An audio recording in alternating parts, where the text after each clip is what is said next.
தலைவனின் கையெழுத்துல தான் அவன் தலையெழுத்து தீர்மானிக்கப்படுது. அப்ப அந்த தலைவனை தேர்வு செய்யற அரசியலை கற்பிக்காம அவன் எப்படி பண்ணுவான்? நீங்க பள்ளி கல்லூரிகள்ல வந்து அரசியல் பேசக்கூடாது, என்னைய வந்து தடை போட்டுருச்சு, பள்ளி கல்லூரியில பேசக்கூடாது, சினிமா நினைச்சிட்டு போயிட்டு.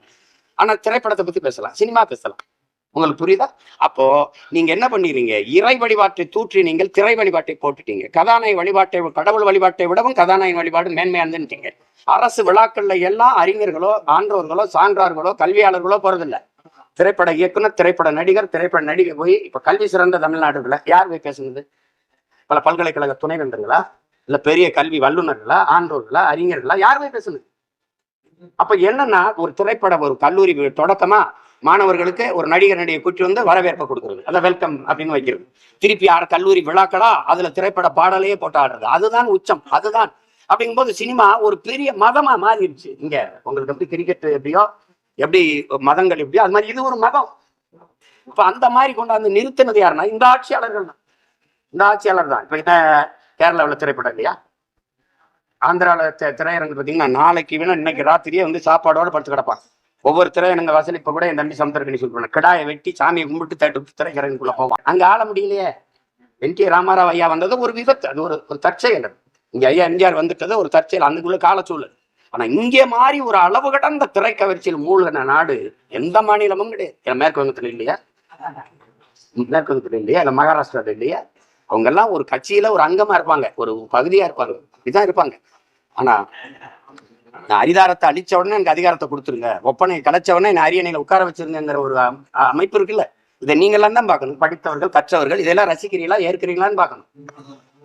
அத அந்த மனநிலை இருக்கிறவங்களுக்கு என்ன சொல்றது? அது கொஞ்சம் கொஞ்சமா கற்றுக்குருவாங்க. இப்ப தெளிவு வரும். அரசியல்ங்கிறது எதுன்னு புரிய வரும். ஏன்னா இங்க தனி மனித அபிமானங்கள் தான் விதைக்கப்பட்டிருக்கொள்ளிய தத்துவங்கள், சரியான சித்தாந்தங்கள் இங்க விதைக்கப்படலை. அதுல வர சின்ன தடுமாற்றம். அது போக போக இப்ப முன்னாடி நிக்கிற பிள்ளைகளும் ஒரு நாள் இப்படி இருந்தவங்க தான். அப்புறம் படிப்பிச்சு கொஞ்சம் கொஞ்சமா என் பிள்ளைகள்லாம் சொல்லுவாங்க, நாங்கள் இப்படி வந்து ரசிகர் மன்றங்கள் இருந்தவர்கள் எங்களை எல்லாம் பேசி இப்படி எங்கன்னு திருப்பி இருக்காரு. அது வரும் கொஞ்சம் காலம். இளைஞர்களோட பெண்கள் அதிக மோகத்தில் தெரிவித்திருக்கோம். பாத்தீங்கன்னா ஒரு பொண்ணு வந்து விஜய்க்கு நான் பொண்டாட்டியோட இருப்பாங்க, ஒரு கல்யாணம் திருமணமான பெண் வந்து எனக்கு புருஷனோட விஜய் தான் எனக்கு ரொம்ப பிடிக்கும் அப்படின்றாங்க.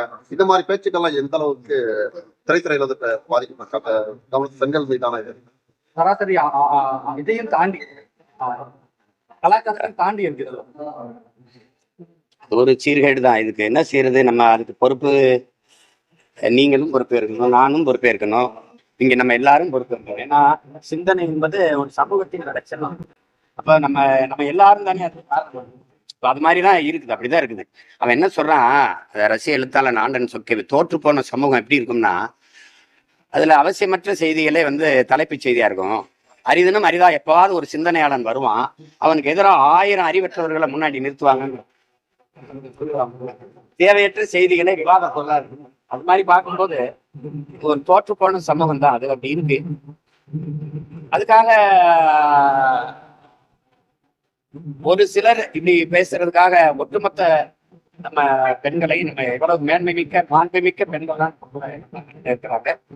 அதை பார்த்து நம்ம சற்று ஆதரவு கிரிட்டிக்க வந்து பண்ணிக்கலாம். ஆனா வந்து தொடர்ந்து டிஃபெண்ட் பண்ணிட்டு இருக்காங்க. அதாவது ஒரு குற்றச்சாட்டையோ அல்லது வந்து ஒரு குற்றத்தையோ வந்து தொடர்ந்து ஜஸ்டிஃபை பண்ணிட்டு இருக்காங்க. அதை நீங்க எப்படி பாக்குறீங்க? அதுக்கு வந்து ஒரு தவறை உணர்ந்து ஏற்றுக்கொண்டு ஒத்துக்கொண்டு அதை திருத்திக் கொள்வதற்கு ஒரு மிகப்பெரிய மனப்பக்குவம் தேவைப்படுது. அது ஒரு பெரிய மனித மாண்பு. குற்றத்தை ஆமா தவறுதான் அப்படின்னு.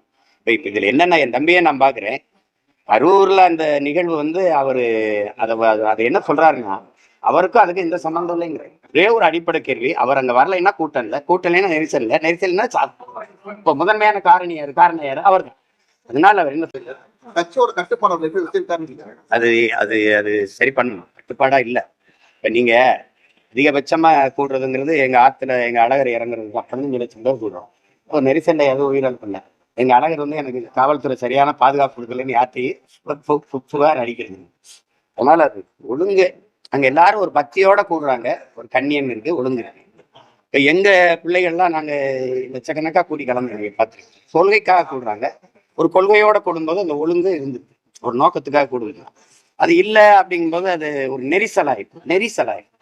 அதை தவிர்க்கணும்.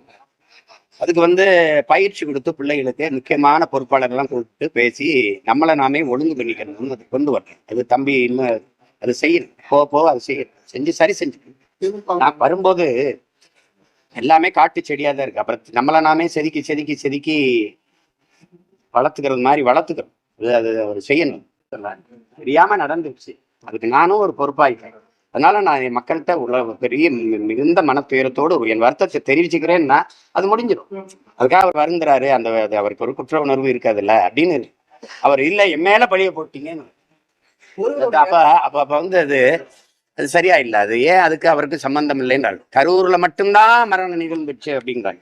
ஒரு முதல் மாநாட்டிலே 6-5 பேருக்கு மேல இறந்தாங்க. ஒவ்வொரு நிகழ்வுகளும் உயிரிழப்பு இருக்கு. தஞ்சாவூரோட விபத்து நேரத்துக்கு பலர் காயமடைஞ்சிருக்காங்க ஊர்வலமா. சமீப காலமா தமிழ்நாட்டுல அரசியல் அறிவு கம்மியா இருக்கிற இளைஞர்கள் அறிமுகமான மாதிரி ஒரு குற்றச்சாட்டு இருக்கு. அந்த இளைஞர்களுக்கு நீங்க என்ன சொல்ல விரும்புறீங்க? ஏன்னா நான் தமிழ் நிறைய இளைஞர்கள் இல்ல இங்க தம்பி, நீங்க இது நல்ல கேள்வியா பாக்குற ஒரு அடிப்படை புரிஞ்சுக்கணும். என்னன்னா இங்க என்னன்னா அரசியலை கற்பிக்காதது கல்வியே இல்லை. அரசியலை தாண்டி ஆகச்சிறந்த கல்வி இல்லை. ஏன்னா அரசியல் என்பது அறிவியல், புவியியல், இயற்பியல், வேதியியல், உயிரியல் போல இது வந்து ஒரு வாழ்வியல். இந்த வாழ்வியலை படிப்பிக்கல ஒரு அரசு தான் ஒரு மனிதனின் பிறப்பிலிருந்து இறப்பு வரை எல்லாத்தையுமே அதுதான் முடிவெடுக்குது. அப்ப அந்த அரசை தீர்மானிக்கிறது, அரசை முடிவெடுப்பது, நிறுவுவது எதுனா அரசு இயல். அந்த அரசு இயலை கற்பிக்காம பிள்ளைகளுக்கு தனக்கான எதிர்காலத்தை தீர்மானிக்க ஒரு தலை. நேற்று நடந்த ஒரு ரொம்ப வைரல் ஆயிருக்கு. தனிப்பட்ட விஷயமா இருந்தாலும் அரசியல இப்ப இவ்வளவு நேரம் நீங்க பேசுனது நல்ல செய்தி. பேசுறதுக்கு எவ்வளவு செய்தி இருக்கு கருத்து வேற ஏதாவது. அவ்வளவு வெறி கொண்டவன் அங்க ஆள முடியலையே.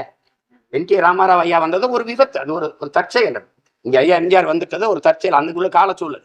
ஆனா இங்கே மாதிரி ஒரு அளவு கடந்த திரை கவர்ச்சியில் மூழ்கின நாடு எந்த மாநிலமும் கிடையாது. மேற்கு வங்கத்துல இல்லையா, மேற்கு வங்கத்துல இல்லையா, இல்ல மகாராஷ்டிரால இல்லையா? அவங்க எல்லாம் ஒரு கட்சியில ஒரு அங்கமா இருப்பாங்க, ஒரு பகுதியா இருப்பாங்க, இப்படிதான் இருப்பாங்க. ஆனா அரிதாரத்தை அழிச்ச உடனே எனக்கு அதிகாரத்தை கொடுத்துருங்க, ஒப்பனை கலைச்ச உடனே என்ன அரியணையில உட்கார வச்சிருங்கிற ஒரு அமைப்பு இருக்குல்ல. இதை நீங்க எல்லாம் தான் பார்க்கணும், படித்தவர்கள் கற்றவர்கள். இதெல்லாம் ரசிக்கிறீங்களா, ஏற்கிறீங்களான்னு பார்க்கணும். அந்த மனநிலை இருக்கிறவங்களுக்கு என்ன சொல்ல விரும்புறீங்க? அது கொஞ்சம் கொஞ்சமா கற்றுக்குருவாங்க. இப்ப தெளிவு வரும். அரசியலுங்கிறது எதுன்னு புரிய வரும். ஏன்னா இங்க தனி மனித அபிமானங்கள் தான் விதைக்கப்பட்டிருக்கொள்ளிய தத்துவங்கள், சரியான சித்தாந்தங்கள் இங்க விதைக்கப்படலை. அதுல வர சில தடுமாற்றம். அது போக போக இப்ப முன்னாடி நிக்கிற பிள்ளைகளும் ஒரு நாள் இப்படி இருந்தவங்க தான். அப்புறம் படிப்பிச்சு கொஞ்சம் கொஞ்சமா என் பிள்ளைகள்லாம் சொல்லுவாங்க, நாங்கள் இப்படி வந்து ரசிகர் மன்றங்கள் இருந்தவர்கள் எங்களை எல்லாம் பேசியிருப்பாங்கன்னு திருப்பி இருக்காரு. அது வரும். அவன் என்ன சொல்றான், ரசிக எழுத்தாளன் ஆண்டன் சொக்கேவி தோற்று போன சமூகம் எப்படி இருக்கும்னா, அதுல அவசியமற்ற செய்திகளே வந்து தலைப்புச் செய்தியா இருக்கும். அரிதினும் அரிதா எப்பாவது ஒரு சிந்தனையாளன் வருவான், அவனுக்கு எதிராக 1000 அறிவற்றவர்களை முன்னாடி நிறுத்துவாங்க. தேவையற்ற செய்திகளை விவாத பொருளா இருக்கும். அது மாதிரி பார்க்கும்போது ஒரு தோற்று போன சமூகம் தான் அது. அப்படி இருக்கு.